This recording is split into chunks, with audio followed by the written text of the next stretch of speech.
Good morning students. हम कर रहे थे वॉइस। कैसे हैं आप सब? उम्मीद करती हूँ कि आप सब अच्छे होंगे।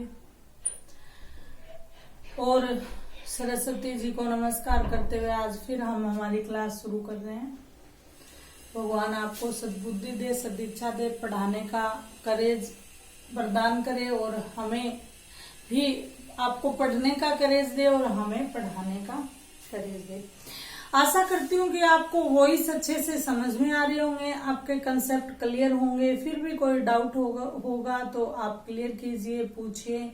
आपका अधिकार है। एक बार नहीं, 10 बार, 20 बार, 30 बार, जब आपका जितनी बार आपका मन करे आप पूछिए। क्योंकि पूछकर आप एक बार ही आपको ये लगेगा, लेकिन कहते हैं ना कि बिना पूछे अज्ञानी बने रहने से अच्छा है कि पूछ कर एक बार मूर्ख बना जाए। जैसे, और अभी तो वैसी बात भी नहीं है, आपको सिर्फ इनबॉक्स करना है। अगर आप इनबॉक्स नहीं कर सकते तो आप पर्सनली पूछ सकते हैं, कोई प्रॉब्लम नहीं है। लेकिन पूछिए, पूछोगे तभी आपके कंसेप्ट क्लियर होंगे। तो जी हाँ, हम बात कर रहे थे वॉइस, एक्टिव वॉइस को पैसिव वॉइस में बदलने से पहले किन किन बातों का हमें ध्यान रखना चाहिए, या फिर ऐसे कहें कि किन किन चीजों के प्रति सावधानी बरतनी चाहिए। तो देखिए, हमें क्या करना है। हम इस बात पे बात कर रहे थे कि एक्टिव वॉइस और पैसिव वॉइस में अकर्मक जो क्रियाएं हैं,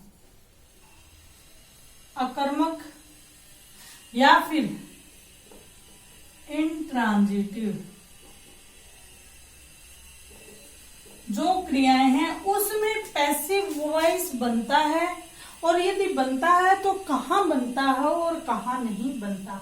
तो एक चीज तो आपको बिल्कुल एग्जाम्पल से क्लियर हो गई होगी कि जिस वाक्य में अकर्मक क्रिया का यूज हो और कर्म की मौजूदगी न हो, ठीक है, उस वाक्य में हमें पैसिव वॉइस नहीं बनता। अब जिस वाक्य में चाहे इंट्रांजिटिव, सोना, हंसना, चलना, यानी इसका अकर्मक क्रिया का प्रयोग हुआ है, लेकिन यदि इसमें ऑब्जेक्ट की मौजूदगी है तो हम उसका वॉइस बना सकते हैं। और कैसे बना सकते हैं, एक ये उदाहरण देखें। None had slept. अब हैड प्लस वर्ब की थर्ड फॉर्म आ गई, यानी अब ये तो हम आगे बात करेंगे टेंस को पहचान करने का। अभी हमारा फोकस किस चीज पे है? हमारा फोकस इस पे है कि जैसे स्लेप्ट है वो इंट्रांजिटिव वर्ब है और वहां पर कोई ऑब्जेक्ट मौजूद नहीं है, तो उसका पैसिव वॉइस बनेगा या नहीं बनेगा। तो ये किसका हो गया? वाक्य हो गया जी, ये हैड आ गया तो पास्ट परफेक्ट का वाक्य हो गया। लेकिन यहां पर पैसिव वॉइस नहीं बनेगा। क्यों नहीं बनेगा? क्योंकि there is not any object is available. यहां पर कोई भी ऑब्जेक्ट नहीं है। लेकिन सेम सेंटेंस अगर लिखा हो, none had slept in the bed, कि बेड में, ये इन प्रीपोजिशन का यूज हुआ है, में के लिए खासकर यूज होता है। इस प्रीपोजिशन भी हम करेंगे, लेकिन उससे पहले अभी ये देखो पास्ट परफेक्ट का वाक्य सेम, कोई दिक्कत नहीं है। कोई भी, नन मतलब कोई भी या इनमें से कोई भी बेड में नहीं सोया। तो अब इसकी हिंदी बना के देखो पहले तो। इन बेड में इनमें से किसी के द्वारा नहीं सोया गया। ठीक है, तो हम सेम पहले तो क्या करेंगे, हमारा सब्जेक्ट उठा के लाएंगे। हमारा सब्जेक्ट क्या है? दी बेड। ठीक है, दी बेड। अब हमें क्या करना चाहिए? हमें करना यह चाहिए कि हेल्पिंग वर्ब और वर्ब की थर्ड फॉर्म तो आएगी। अब हेल्पिंग वर्ब ये पास्ट परफेक्ट है, ये किस में चेंज होगा ये हम आगे बात करेंगे। तो यहाँ पे हेल्पिंग वर्ब उठा के लाते हैं हम। दी बेड हैड नोट। अब नकारात्मक वाक्य है नोट बीन। ठीक है, ये आगे आपको पता चल जाएगा कि ये नोट बीन क्यों आया। ठीक है, स्लेप्ट, स्लेप्ट, स्लीप की ये थर्ड फॉर्म है सोना इन। ठीक है, यानी बेड में किसी के द्वारा नहीं सोया गया। अब देखिए इसमें ना एजेंट बाय का प्रयोग हुआ है ना। और ये मोस्ट इम्पोर्टेंट मैं आपको कह रही हूं कि इस तरह के सेंटेंसेस पे आप बिल्कुल काम करिएगा और 100% आपको ये वाक्य कहीं ना कहीं कोई ना कोई कॉम्पिटिटिव एग्जाम में दिख जाएंगे। एक बार और मैं इस बात को क्लियर कर देती हूँ। देखिए मैं क्या कहना चाह रही हूं कि ट्रांजिटिव वर्ब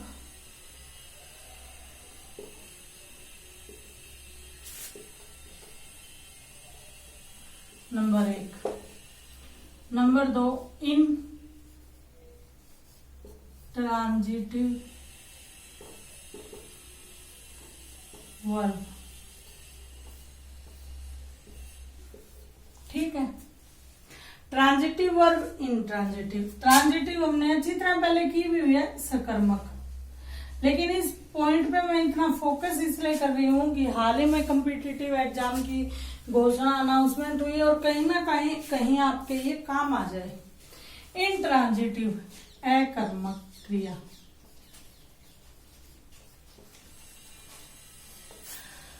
अब अकर्मक क्रिया का कंसेप्ट आपको क्लियर करना है कि ऐसी क्रियाएं जिसमें कर्म की आवश्यकता नहीं पड़ती। अब जैसे मैंने पढ़ाया तो वहां जरूर ही मेरे पास पढ़ाने के लिए कुछ न कुछ होना चाहिए, लेकिन मैं सो गई। अब सोने में आपको कोई भी ऐसा ऑब्जेक्ट यूज करने की जरूरत नहीं है। ये वह एक तरह से आप इसको ऐसे भी लगा सकते हो कि हमारी जो नेचुरल दिनचर्या है और जो हमारी ऐसी आदतें हैं जो जिसको प्रकृति के चक्र के अकॉर्डिंग जो चलती हैं वो लगभग अकर्मक क्रियाएं होंगी, उनमें कोई ऑब्जेक्ट की सहायता लगभग नहीं जरूरत पड़ती।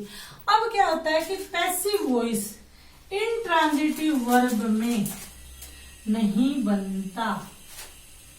पैसिव वॉइस नहीं बनता। कब नहीं बनता? यदि सेंटेंस में ऑब्जेक्ट यानी कर्म की मौजूदगी न हो, अर्थात अकर्मक क्रियाओं में पैसिव वॉइस बनाने के लिए हमारे पास वाक्य में कर्म की मौजूदगी होना अत्यंत आवश्यक है। ठीक है, अब बात करते हैं रूल नंबर 6 की।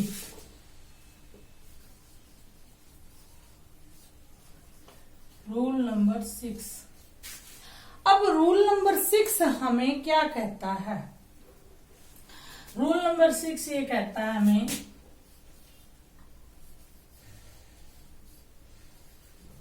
प्रेजेंट, ठीक है, परफेक्ट कॉन्टिन्यूअस,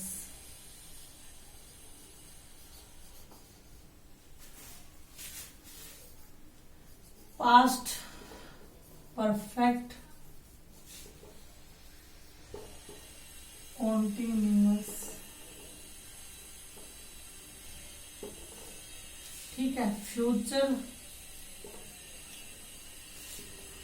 परफेक्ट कॉन्टिन्यूअस। ये जो टेंस है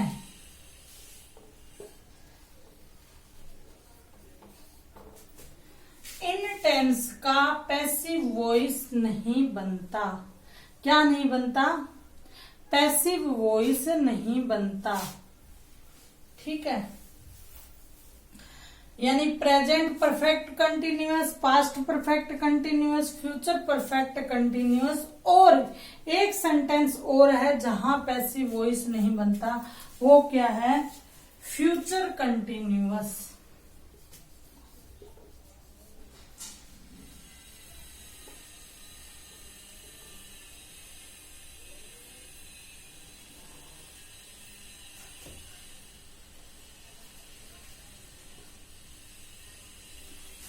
1 2 3 4, ये 4 जो टेंस हैं इसमें कभी भी पैसिव वॉइस नहीं बनता, और यदि आपके सामने प्रश्न आ जाए तो वहां पे कोई बदलाव नहीं होगा। Present perfect continuous, past perfect continuous, future perfect, यानी हर टेंस का चौथा जो पुत्र है मैंने आपको करवाया था वो याद रख लेना, और एक फ्यूचर कंटिन्यूअस। अब फ्यूचर कंटिन्यूअस का कोई वाक्य देख लो, मैं पढ़ा रही हूंगी। अब इसका यदि हमें मैं पुस्तक पढ़ा रही हूंगी, इसका यदि हम वाक्य बनाते हैं कर्ता कर्मवाच्य, तो कैसे बनाएंगे? मैं पुस्तक पढ़ा रही हूंगी, पुस्तक मेरे द्वारा पढ़ाई जा रही होगी। कोई चेंज नहीं आया।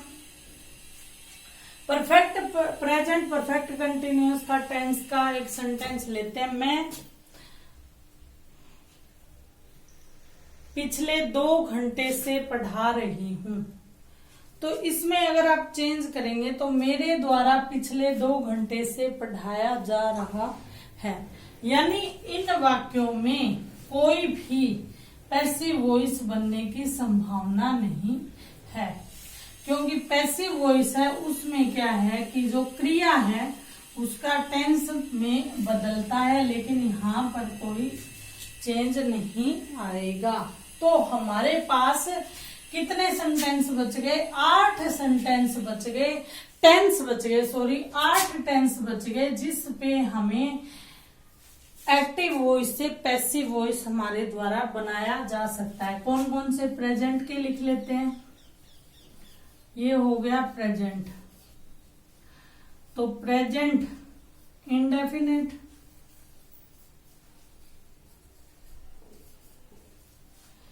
प्रेजेंट कॉन्टिन्यूअस, प्रेजेंट परफेक्ट, और परफेक्ट कंटिन्यूअस नहीं बनेगा। सेम पास्ट में देख लेते हैं, सेम पास्ट इंडेफिनिट में बनेगा, पास्ट कंटिन्यूअस में बनेगा, और पास्ट परफेक्ट में भी बनेगा, बट पास्ट परफेक्ट कंटिन्यूअस में नहीं बनेगा। अब फ्यूचर में देख लेते हैं, पहले हमने देखे थे कहाँ नहीं बनेगा, अब हम देख रहे हैं कहाँ बनेगा। फ्यूचर इंडेफिनिट में बनेगा, फ्यूचर कंटिन्यूअस में नहीं बनेगा, ठीक है। फ्यूचर परफेक्ट में बनेगा, और फ्यूचर परफेक्ट कंटिन्यूअस में नहीं बनेगा। तो ये तो तीनों जो चौथा ऑप्शन है ये तो पूरा का पूरा कट, और तीसरे का दूसरा भाग जो कंटिन्यूअस वाला है वो हो गया कट। अब आपके सामने 8 ऐसे टेंस बचते हैं जिनका एक्टिव वॉइस पैसिव वॉइस में चेंज होगा। Number 1, number 2, number 3 same, number 4, number 5, number 6, number 7 और नंबर 8। तो 8 जो हमारे टेंस हैं उसके हमें 8 ही रूल याद करने हैं। इसको बिल्कुल भी आप हार्डली मत लीजिए। सब्जेक्ट ऑब्जेक्ट का मैंने आपको बता दिया, सिर्फ आपको क्या करना है, जितने भी सर्वनाम हैं उनकी हिंदी याद करनी और उनकी इंग्लिश कि वह क्या है और वह को इंग्लिश में क्या कहेंगे, ही। सी को क्या कहेंगे, वह, यानी लेडी के लिए यूज होगा। हर उसका, हिम उसको, ये सारी चीजें याद करनी है। और नंबर 2, इस टेंस में वर्ब की जो फॉर्म है, यानी प्रेजेंट इंडेफिनिट की जो वर्ब है वो किस में चेंज होगी, प्रेजेंट कंटिन्यूअस की वर्ब है वो किस में चेंज होगी और परफेक्ट की किस में होगी। यदि आपने सिर्फ इन तीनों की वर्ब चेंज का रूल याद कर लिया तो ऑटोमेटिकली हेल्पिंग वर्ब पास्ट में आके और फ्यूचर का विल सेल लग के हेल्पिंग वर्ब लग के और सेम रूल फॉलो हो जाएगा और आपको कहीं भी कोई दिक्कत नहीं आएगी। इतने अच्छी तरीके से, जितने अच्छी तरीके से आपके टेंसेज हुए थे इतने ही अच्छे तरीके से आपके क्या है वॉइस हो जाएंगे। आपको मैंने बता दिया कि 8 जो टेंस हैं उनके ही पैसिव वॉइस बनेंगे, 4 के नहीं बनेंगे। किसके नहीं बनेंगे वो भी बता दिया, किसके बनेंगे वो भी बता दिया। एक बार फिर मैं आपको इसमें रिवाइज करवा देती हूं। मान लो पहला प्रेजेंट, उसके लगातार 1 2 3। दूसरा पास्ट, उसके लगातार 1 2 3 बनेंगे। 3 ये हो गए, 3 ये हो गए, 6 हो गए। फ्यूचर, फ्यूचर का 1 और 3, 2 और 4 कट हो गया, 2 ये हो गए। 3 + 3 + 3 + 2 बराबर क्या हो गया 8। 8 टेंसेज हमारे बनेंगे। 8 टेंस के यानी एक्टिव वॉइस तो होते हैं 12। एक्टिव वॉइस के टेंस के सेंटेंस कितने हो गए 12, लेकिन पैसिव वॉइस के कितने हो गए 8। बस आपको ये देखना है। अब मैं आपको एक बार और ये चीज दोहरा देती हूँ कि जब तक आपके वो टेंसेस क्लियर नहीं होंगे तब तक आपको वॉइस नहीं आएंगे, डायरेक्ट इनडायरेक्ट नहीं आएंगे। तो कृपया करके आप टेंस जरूर याद कर लीजिए और प्रोनाउन बिल्कुल क्लियर कर लीजिए। और प्रोनाउन की हिंदी और इंग्लिश आपको मस्ट आनी चाहिए। और वर्ब आपको बस याद करनी है कि वर्ब का रूल एक्टिव वॉइस में तो आपको टेंस में याद हो ही जाएगा, बस उसको पैसिव वॉइस में हमें याद करना। और उसमें भी कोई अलग चीज आपको नहीं करनी। यानी एक्टिव वॉइस का इंडेफिनेट टेंस है वो पैसिव वॉइस जब बनाएगा तो कंटिन्यूअस में चला जाएगा। आपके सामने चीजें वही हैं, 8 वर्ब के रूल हैं। सिर्फ आपको ये याद रखना है कि कौन से टेंस में पैसिव वॉइस बनाएंगे तो कौन सी हेल्पिंग वर्ब लगेगी और कौन सी उसमें वर्ब की फॉर्म। तो थर्ड कन्फर्म है। कितनी आसान चीज है, बहुत ही इजी है। अब इसको हम देखते हैं। मुख्य तौर पे मैं आपके सामने एक चार्ट बनाती हूं। अब आप देखिए एक्टिव वॉइस रूल नंबर 1 हम लिखते हैं, ठीक है। किसका लिखेंगे, अब मैं इसको हर एक जगह वो नहीं लिखूंगी। चलो यहां आपकी सहूलियत के लिए मैं लिख ही देती हूं, प्रेजेंट इंडेफिनेट, ठीक है। अब यहां मैं लिख रही हूं वर्ब के रूल, किसके अकॉर्डिंग, टेंस के अकॉर्डिंग। और यहां मैं लिखूंगी चेंज, यानी वर्ब में क्या चेंज आएगा पैसिव वॉइस बनाने में, सेम टेंस में। समझ गए आप।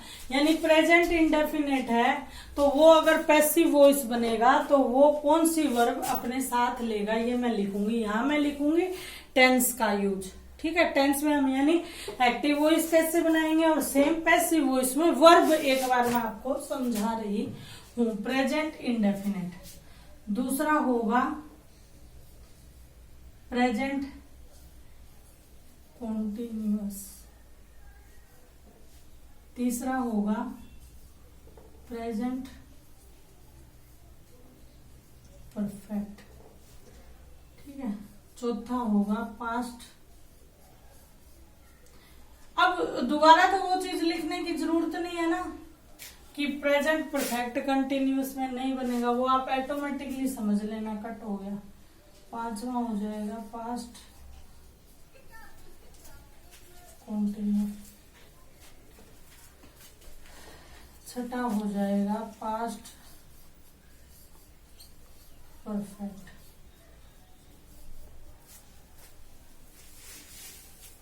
अब आप देखिए, पहले आप टेंस याद कीजिए। प्रेजेंट इंडेफिनेट में वर्ब की कौन सी फॉर्म आती है? फर्स्ट फॉर्म आती है।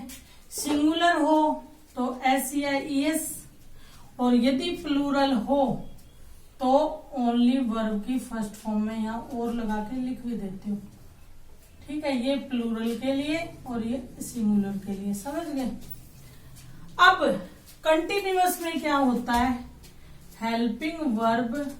चलो यहाँ पास्ट अलग से लिख दिया तो यहाँ मैं इज एम आर लिख देती हूँ, आप इतना तो समझ ही जाओगे ना, ये हेल्पिंग वर्ब लगेगी प्लस वर्ब की फोर्थ फॉर्म। ये बात कर रही हूं मैं टेंसेस की, ठीक है। उसके बाद परफेक्ट, परफेक्ट में हैज है, वहां यहाँ भी वही सेम रूल आ जाएगा, प्लूरल में हैव और सिंगुलर में हैज प्लस वर्ब की थर्ड फॉर्म। अब पास्ट इंडेफिनिट में क्या आ जाएगा? वर्ब की सेकंड फॉर्म।